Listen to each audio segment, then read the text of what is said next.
Brooklyn Independent Television.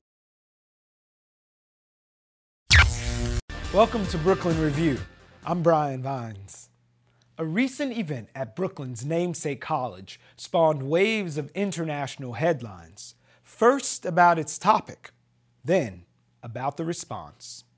Sometimes it's easy to forget Brooklyn is a college town. St. Francis in the north, Kingsborough to the south, and Medgar in the middle. And the borough's namesake institution, Brooklyn College in Midwood.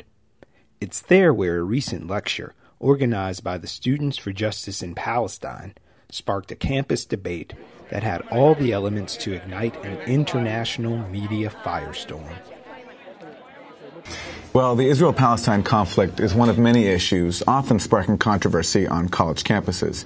But in what could be a first, a showdown over a public event featuring a Palestinian author and a Jewish-American professor is leading to threats of one school losing its funding. It's happening right here in New York City. On Thursday night, Brooklyn College is set to host a forum with two members of the B.D.S movement, a nonviolent campaign to boycott, divest from, and sanction the Israeli government until it complies with international law. MSNBC, Al Jazeera, Democracy Now!, and nearly any paper you could read all put in time on Campus Road, eager for a soundbite on the polarizing topic from an impassioned student or an outraged elected official who all converged at a public institution of higher learning. But the story behind the passionate reactions is one that has played out on both public and private campuses since education became institutionalized. Should the separation of church and state extend to the state and schoolhouse? Now, Miss Manners may admonish us to never discuss religion or politics at the dinner table, but just what should or should not be brought to light on a publicly funded college campus? You should know that right now there is an organized campaign from a who's who list of prominent and powerful New York politicians, including members of Congress, state legislators, and mayoral candidates, to do everything in their power to stop the horrifying possibility of a college holding a panel discussion of a controversial issue. No, really. You should know a group of Brooklyn College students organized an event to discuss the boycott, divestment, and sanctions movement, which is an attempt by activists here and around the world to pressure Israel to end its settlements and occupation through organized boycotts, international sanctions. Elected officials co-signed a letter to Brooklyn College president, Dr. Karen Gould, and held a press conference at the college's main gate. What's very offensive to me is when the administration turns around and says, well, we're not endorsing these views, we're simply sponsoring the event. I mean, it's a little bit shocking, honestly, to hear a president say that, because a president of a university should be familiar with the basic meaning of words. The word sponsorship, according to the dictionary, means one who vouches or is responsible for another thing.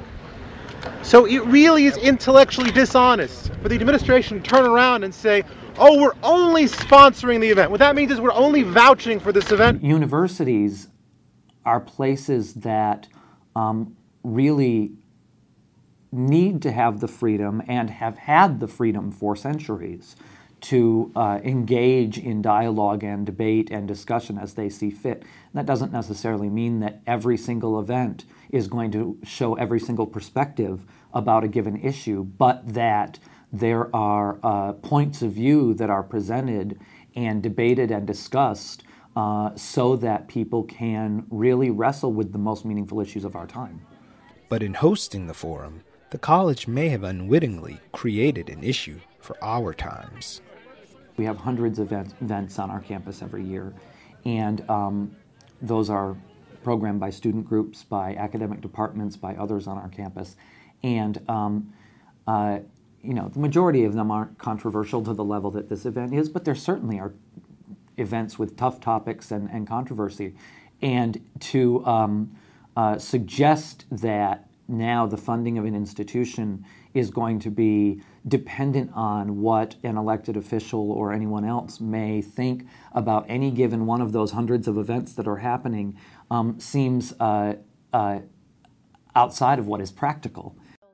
Funding a public college is a practical undertaking, and in the CUNY system, the purse strings are controlled by the city council, A flurry of letters from elected officials, including a January 31st correspondence from New York City Council Assistant Majority Leader Lou Fidler and 9 other council members that asserted, "We do not believe this program is what the taxpayers of our city, many of whom would feel targeted and demonized by this program, want their tax money to be spent on.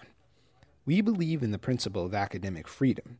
However, we also believe in the principles of not supporting schools whose programs we and our constituents find to be odious and wrong."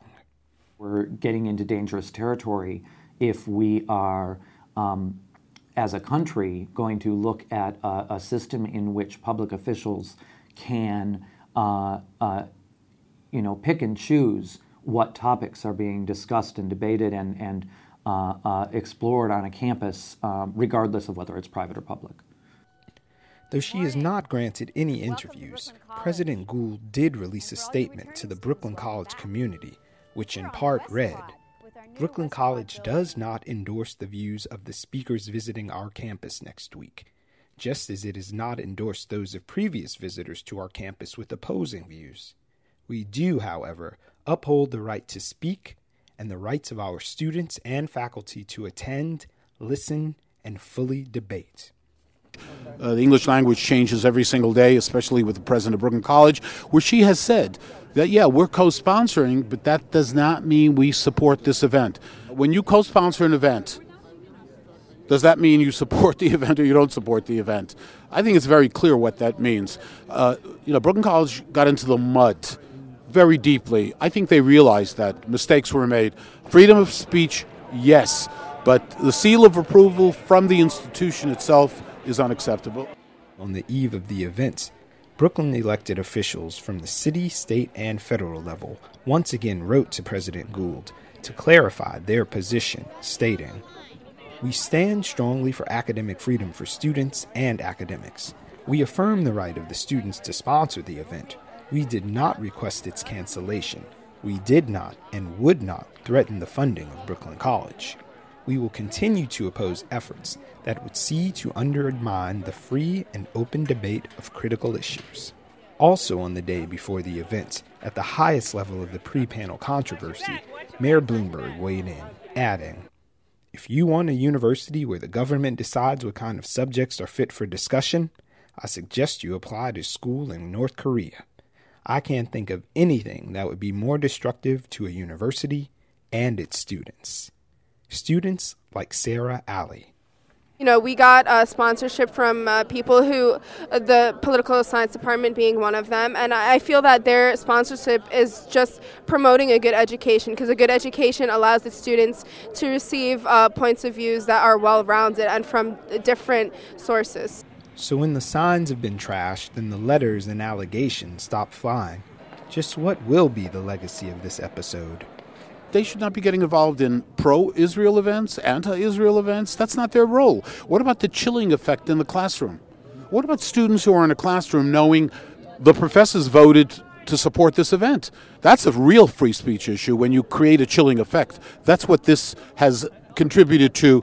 That's not healthy for anyone. It does empower me to continue with our club and with putting out our statement, that our point of view, and it is empowering to have that backup of people who are willing to vouch for our freedom to present that point of view.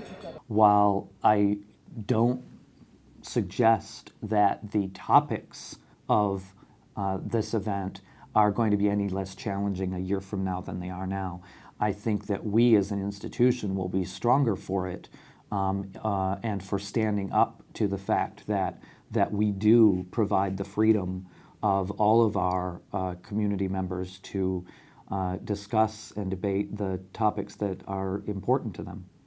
So this is a teachable moment. Yes, absolutely. This is a teachable moment. Watch this and other Brooklyn Independent Television episodes online at breakartsmedia.org/BIT.